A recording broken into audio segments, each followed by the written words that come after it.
Hi കൂട്ടുകാരെ, ഞാൻ ഇന്ന് വന്നതേ ഒരു പാസ്തയും കൊണ്ടാണ്. ഒരു വൈറ്റ് സോസ് പാസ്ത.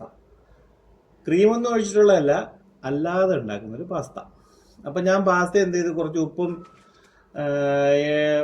ഓയിലും കൂടെ ചേർത്ത വെള്ളത്തിൽ ഒരു 5 മിനിറ്റ് ഒന്ന് വേവിച്ചെടുത്തിട്ടുണ്ട്. വേവിച്ചെടുത്ത് അതിനെ വെള്ളമൊക്കെ തോത്തിയെടുത്ത് അവിടെ വച്ചിട്ടുണ്ട്, ഒരു സൈഡിൽ ഇരിക്കട്ട്. ഇനി ഒരു പാത്രത്തിൽ എണ്ണ ഒഴിച്ച് കുറച്ച് സവാള, കുറച്ച് ക്യാപ്സിക്കം, കുറച്ച് ക്യാരറ്റ്, അത്രേ ഉണ്ടായിരുന്നുള്ളൂ. വേണമെങ്കിൽ ബീൻസോ ഗ്രീൻ പീസോ അതൊക്കെ ചേർക്കാം, നമ്മുടെ അതൊന്നുമില്ല, ഉള്ളത് കൊണ്ടുപോകണം പോലെ. അപ്പോൾ ഇത് ഒന്ന് വഴറ്റിയെടുക്കുകയാണ്, വേവിച്ചെടുക്കുകയാണ്. വേവിച്ചെടുക്കുന്ന സമയം കൊണ്ട് നമുക്ക് പാസ്തയ്ക്ക് ആവശ്യമുള്ള കുറച്ച് വെളുത്തുള്ളി ആവശ്യമുണ്ട്. വേറൊന്നും വേണ്ട. നമ്മൾ പച്ചക്കറി ഓൾറെഡി അവിടെ ഫ്രൈ ചെയ്തുകൊണ്ടിരിക്കുകയില്ലേ. അപ്പോൾ പിന്നെ വേറെ പച്ചക്കറി പാസ്തയോടെ ചേർക്കണം. പാസ്തയോടെ ചേർക്കാനായിട്ട് കുറച്ച് വെളുത്തുള്ളി മാത്രം മതി. വെളുത്തുള്ളി ചെറിയ പൊടിയായി അരിഞ്ഞവിടെ വെച്ചിട്ടുണ്ട്. ഇനി നമുക്ക് മറ്റേ വെജിറ്റബിൾ വെന്ത് അത്രയും മതി, ഒരുപാടങ്ങ് മൂപ്പിക്കണ്ട. വേറെ പാത്രം വെച്ചതിന് ശേഷം നമുക്ക് അതിനകത്തിട്ട് കുറച്ച് ബട്ടർ ഇട്ട് കൊടുക്കാം. ഇനി പാസ്തയ്ക്ക് എണ്ണയല്ല ഒഴിക്കേണ്ടത്, ബട്ടറാണ് ടേസ്റ്റ് വേണം കിട്ടുന്നത്. അപ്പം ബട്ടർ ഞാൻ സാൾട്ടഡ് ബട്ടറാണ് ഇട്ടേക്കുന്നത്.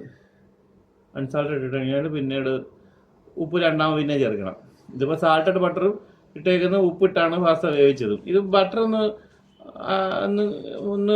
ഉരുവി വന്നതിന് ശേഷം നമുക്ക് ആ അരിഞ്ഞ് വെച്ചേക്കുന്ന പൊടിയായിട്ട് വെച്ചേക്കുന്ന വെളുത്തുള്ളി ഇട്ട് കൊടുക്കാം. വെളുത്തുള്ളി നന്നായിട്ട് ഒന്ന് ഫ്രൈ എടുത്തതിന് ശേഷം നമ്മൾ ഇതിനകത്ത് ചേർക്കുന്നത് കുറച്ച് മൈദാപ്പൊടിയാണ്. മൈദാപ്പൊടി, അതായത് ക്രീമിന് പകരം നമ്മളിപ്പോൾ ഒരു ക്രീം ഉണ്ടാക്കാൻ പോവുകയാണ് ഇവിടെ. മൈദാപ്പൊടി ഇട്ട് നന്നായിട്ട് ആ ബട്ടറും വെളുത്തുള്ളിയൊക്കെ ആയിട്ട് നന്നായിട്ടൊന്ന് മിക്സ് ചെയ്തെടുക്കണം. തീ കുറച്ചിട്ടുണ്ടേ. മിക്സ് ചെയ്തിട്ടതിന് ശേഷം നമ്മൾ ഇതിനകത്ത് വെള്ളമല്ല ചേർക്കുന്നത്, പാലാണ് ചേർക്കുന്നത്, നല്ല പശുവിൻ പാല്. അതിന് പിന്നെ കുറേശ്ശെ ഒഴിക്കണം.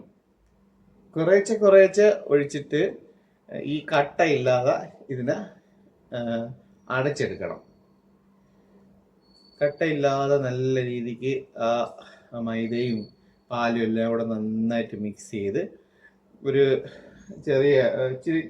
ഒരു മീഡിയം ഫ്ലെയിമിൽ അതിനൊന്ന് കുറുക്കിയെടുക്കണം.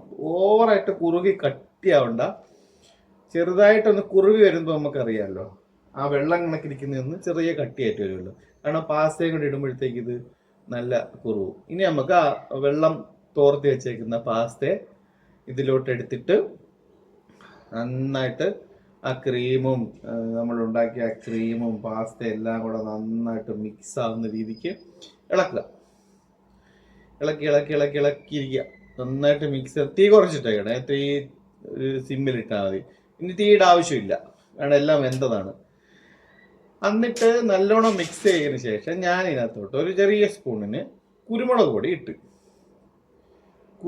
പൊടി ഇട്ടതിന് ശേഷം നന്നായിട്ട് മിക്സ് ചെയ്തിട്ട് ഇനി നമ്മളാണ് നേരത്തെ ഫ്രൈ ചെയ്ത് വെച്ചിരുന്ന വെജിറ്റബിൾസ് ഉണ്ടല്ലോ, അതും കൂടെ എടുത്തിട്ട് നന്നായിട്ട് മിക്സ് ചെയ്ത് കഴിഞ്ഞാൽ നമ്മൾ അടിപൊളി പാസ്ത റെഡി ആയിരിക്കുകയാണ്.